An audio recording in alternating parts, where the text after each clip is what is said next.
Welcome back to the channel and history fans. Today we are diving deep into three classic US pennies, the 1946-1947 and 1957 1-cent coins. These Lincoln wheat pennies may look like ordinary brown change, but some versions of them, especially rare mint errors, high-grade examples, and rumored ultra-limited strikes can be worth far more than 1 cent. Whether you are sorting through an inherited coin jar or buying from a dealer, you will want to stick around for the full breakdown. Let's get started. First up, to understand the 1946 penny, we need to go back in time. To the mid-1940s, America had just come out of World War and the economy was shifting back to peacetime production. In 1943, pennies were famously made from steel, coated with zinc to save copper for the war effort, but by 1944, the US Mint returned to using the traditional copper alloy composition, 95% copper and 5% tin and zinc. The 1946 penny continued that composition. Designed by Victor David Brenner, the Lincoln wheat cent had been in production since 1909, featuring Abraham Lincoln on the obverse and 2 wheat stalks framing the words 1 cent on the reverse. It was not just pocket change, it was a tiny everyday reminder of national resilience and history.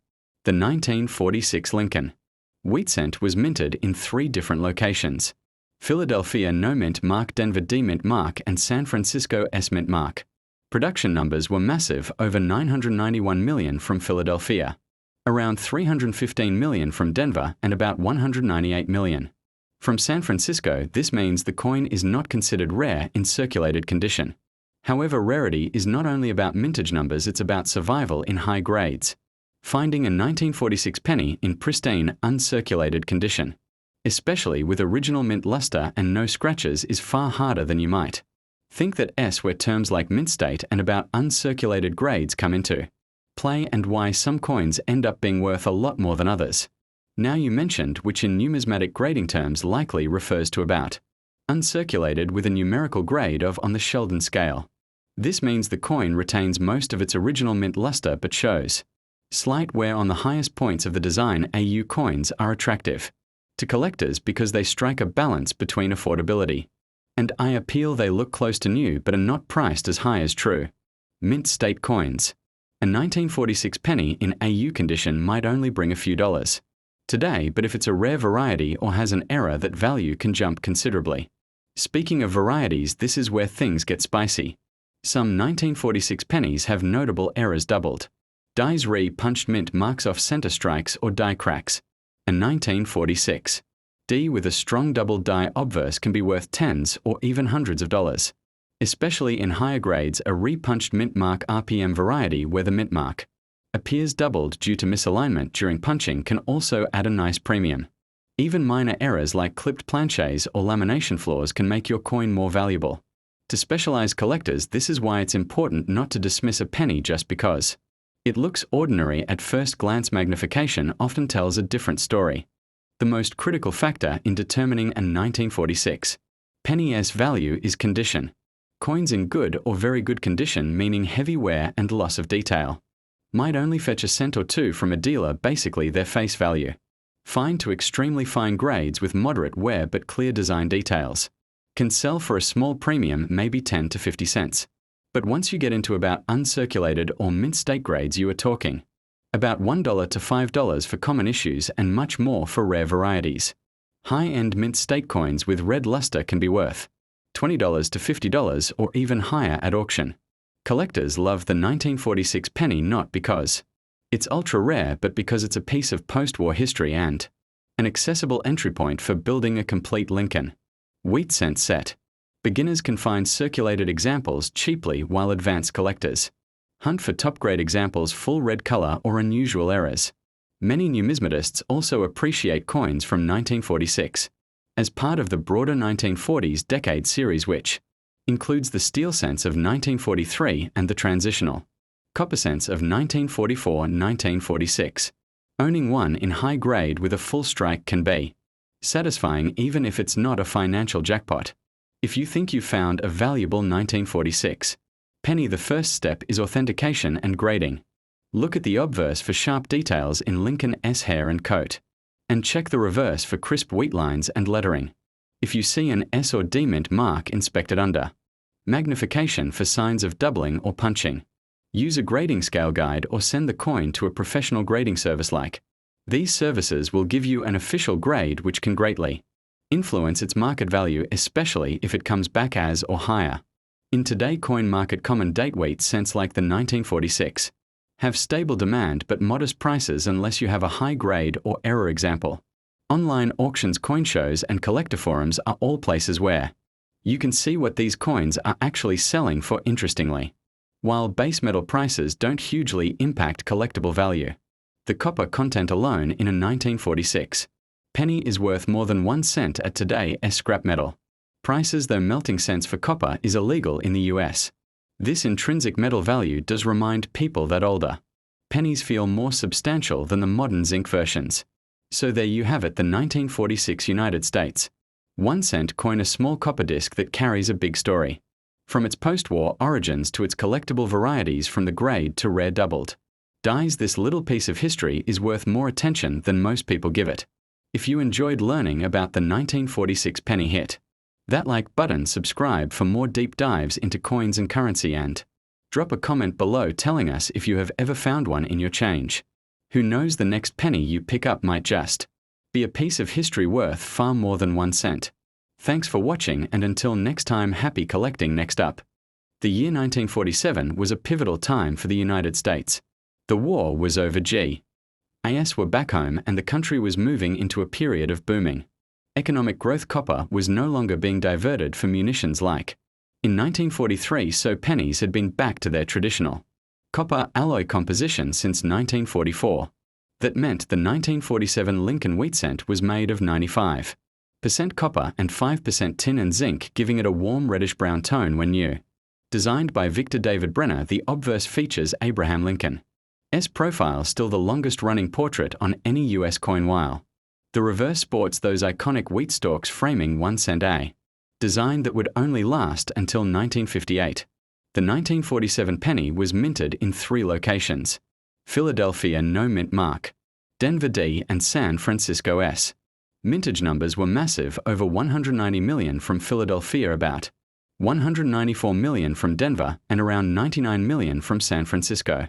These numbers tell us one thing: the 1947 penny is not rare in general circulation, however, and this is the collector's twist. While they're common in worn grades, coins that have survived in top condition are much scarcer than their mintage would suggest. After almost, pennies spent decades rattling around in pockets, change jars and cash registers before anyone thought about saving them.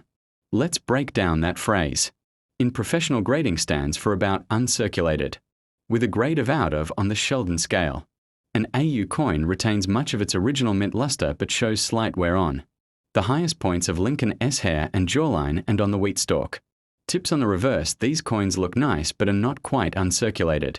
For the 1947 penny, AU examples usually sell for slightly above face value, maybe 20 cents to $1, depending on the mint mark and the coin's eye appeal. The real jump in value comes when you go higher into or mint state territory, especially with a full red color designation. Here where things can get exciting. While the 1947 penny does not have a famously valuable double die like some other years, there are still collectible varieties. These include repunched mint marks, RPMs where the D or S was struck more than once, slightly offset, and minor double dies where parts of the lettering look doubled under magnification.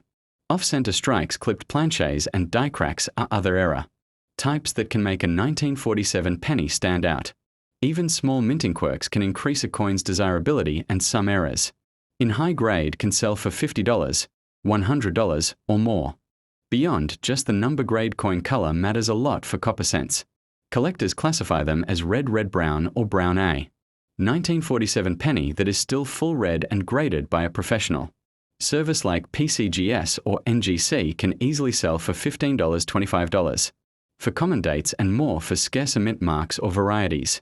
Brown examples, even in mint state, tend to be worth less. This is why some collectors store high-grade copper coins carefully to prevent oxidation, because color preservation is just as important as avoiding wear. The Lincoln Wheat Series has one of the largest collector bases in US numismatics. That means steady demand even for common date coins like the 1947.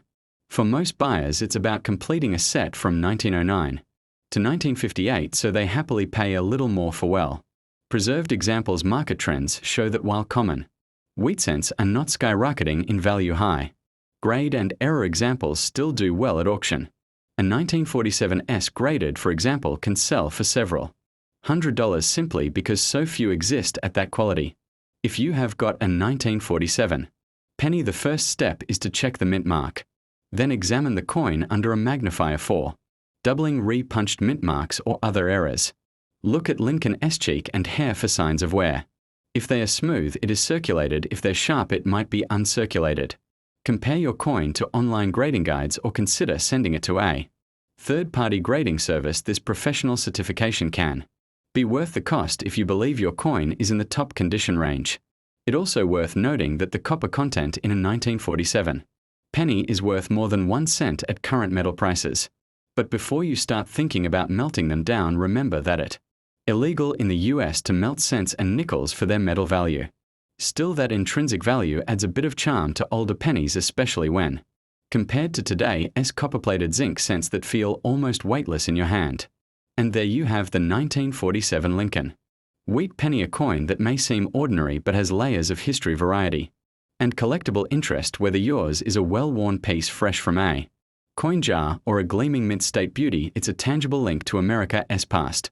If you enjoyed this deep dive, go ahead and hit that like button, subscribe to the channel for more coin collecting insights, and ring the notification bell so you never miss an episode. Drop a comment below if you have ever found a 1947 penny in your change or inherited one from family. Who knows, you might be sitting on a piece of numismatic treasure. Until next time, happy hunting, and may your pocket change surprise you. Next up. By 1957, the United States was in the post-war boom. Elvis Presley was topping the charts, and the Lincoln wheat cent design by Victor David Brenner had been in use for nearly half a century. The 1957 D penny still used the classic reverse with 2 wheat stalks framing the denomination, a design that would be replaced in 1959 with the Lincoln Memorial, made from 95% copper and 5% tin and zinc. These coins had that warm reddish glow collectors love. They were everyday pocket change in a growing America, but as the years passed, many disappeared into coin jars and albums, especially as people started to realize the wheat cent design was nearing its end. The D in 1957. D means the coin was struck at the Denver Mint. And here is a key fact: over 1 billion of these were minted. 1,051,342,000 to be exact. That massive mintage means they are extremely common in circulated condition. You could find them in pocket change into the 1970s and even sometimes today, but here is the catch: while common overall, coins in pristine mint state condition with strong luster and no distracting marks are far less common and can bring a surprising premium from collectors who want only the best. Now let's talk about that grading. In numismatics, stands for about uncirculated with a grade out of on the Sheldon scale. This means the coin still has most of its original mint luster, but there is light wear on the highest points, usually on Lincoln S cheekbones, jawline and hair, and on the wheat ears. On the reverse, coins look attractive but are not as valuable as uncirculated examples. For a 1957 D in, you might be looking at a market value of around 15 to 30 cents, maybe a bit more if it has grade eye appeal. The 1957 D wheat cent is well known among a variety of hunters for several re-punched mint mark RPM varieties. These happen when the D mint mark is punched more than once into the die, creating a doubled or shifted appearance. Some RPM varieties for 1957 D can sell for $10, $30 in circulated grades, and significantly more in higher grades. There are also minor doubled dies, die cracks, and off-center strikes that can be collectible. If you think you have spotted something unusual on your 1957 D penny, it's worth checking against known variety listings. Beyond the numeric grade, copper coins are also classified by the color: red, red, brown, and brown. A 1957 D in that S mint state with full original red luster might sell for $10 to $15, sometimes more at auction. Red-brown examples are worth less, and fully brown coins, even if uncirculated, are usually the least valuable. Keeping copper coins in stable, low humidity conditions is key if you want to preserve that brilliant red appearance. Because of the massive mintage. 1957 D wheat cents in average circulated condition are not rare or expensive. However, they hold nostalgic value for many collectors, especially those building complete wheat cent sets. Demand is strongest for top quality examples era, varieties and coins with original rolls or brilliant uncirculated status. Market trends show prices for common date wheat cents staying stable with premiums going to the highest grades and scarce varieties. If you have got a 1957D penny, the first step is to identify the mint mark clearly. Next, examine the coin under 5 by 10x magnification to look for doubling re-punched mint marks or die cracks. Compare the coin to grading images online to see if it is circulated about uncirculated or fully mint state. If you believe you have got a high-grade example, especially AN or higher, it may be worth sending it to PCGS or NGC for professional certification. Like all pre-1982 US cents, the 1957D is made of mostly copper, which at today's metal prices has a melt value above 1 cent, but remember it's illegal in the US to melt pennies for their copper content. That said, the weight, feel and sound of these older copper cents give them a charm modern zinc cents just do not have. Many collectors keep handfuls of them just for the nostalgia and history, even if they are not particularly valuable bulb. So there you have the 1957D Lincoln wheat penny, a common coin with an uncommon amount of history. Whether yours is a humble example or a blazing red mint state gem, it's a piece of the final chapter in the wheat cent series. If you enjoyed this deep dive into one of America's most iconic pennies, hit that like button, subscribe to the channel and tap the bell so you never miss our next coin breakdown. Drop a comment below if you have ever found a 1957D in your change, or if you have a favorite wheat penny year. Until next time, keep your eyes open and your pocket change close. You never know what treasures might be hiding there.